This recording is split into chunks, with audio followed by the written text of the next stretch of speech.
Good afternoon. I'm Sergeant Hungerford with the Jacksonville Sheriff's Office Traffic Homicide Unit.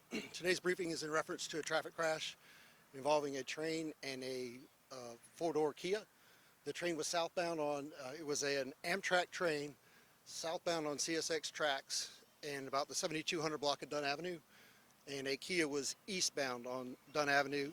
As the Amtrak train approached the railroad, crossing arms were down, and the driver elected to drive around those crossing arms. It was struck by the train. Train was traveling at travel speed for the railway, and it was carrying 10 rail cars with passengers, the CSX. They were bound for Jacksonville, Florida. The vehicle, after impact, was dragged about a quarter of a mile down the tracks. The driver was transported to a local hospital with is in serious condition, and it was life-threatening injuries. And with that, I'll take whatever questions you may have.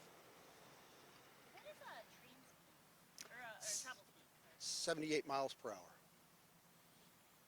So I would caution people who are driving around the tracks. It's going to be hard to estimate the speed at which the train closes on oncoming vehicles. At 78 miles per hour, it's moving, and it would take that train probably an eighth of a mile to stop.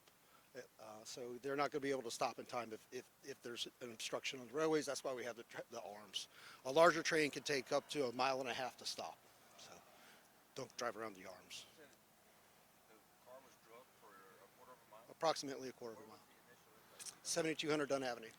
So as a result, when the train finally came to stop, this Civic Club Drive was that intersection where the train crossing is blocked with the train. And we're coming upon the end of this. We're just doing some mapping, so it should be opened up here shortly, but it's not really causing any kind of a delay. Were there any injuries from the passengers on the train? No, none of the passengers reported any injury. They probably didn't even feel the impact, to be honest. Are they still on the train? Yes, they are on the train. They have been delayed. It happened about 7 o'clock this morning, so but they're going to be on their way here shortly. We're just Damage to the track? no damage to the track that we're aware of. They're going to be clearing the vehicle off the roadway here shortly. So just to be clear, you said the passengers are still on the plane coming on the train right now, correct? Yes, no passengers are on a plane. We do have yes, there's approximately 200 passengers, 10 rail cars. So it's going to be Jacksonville. I don't know where they were coming from, but they are headed to Jacksonville, and they're delayed for probably about 3 hours. I think I couldn't really hear maybe, but did you say that the car just tried to go really fast before the train came? Yeah, according to the engineer, he could see that the car was waiting as he approached, and then the car just kind of edged up, and then at the last minute decided to dart across or roll across as you see fit, and it caused impact. And it is a non-criminal moving violation in order to if you drive around the tracks. So What was that again? non-moving traffic violation. I'm sorry, moving traffic violation. I apologize. So points, yes, non-criminal, but there are points and a fine.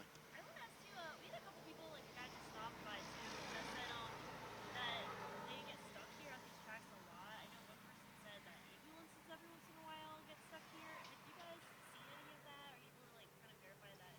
Yeah, I haven't witnessed that, and I don't have any statistical data on that. If we've issued a civil citation for that.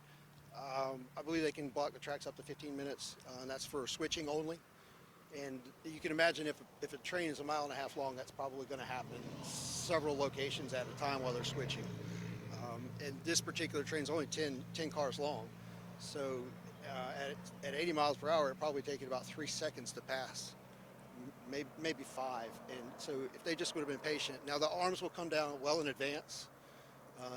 They have computers that calculate the closing time so that there's plenty of time to warn people and have them stop, so that the railway should be clear. So it might be a minute before or 2 minutes before the rail car is scheduled to come through, but the rail car movement through the intersections is very quick, very quick. Now the longer rail cars is going to take longer, so just be patient. It's just simply not worth the risk. Thank you. Everyone, go ahead. Your name and title? Sure. I am Sergeant Robert Hungerford, and I'm with the Traffic Homicide Unit here in Jacksonville. Can you spell your last name? HUNGERFORD.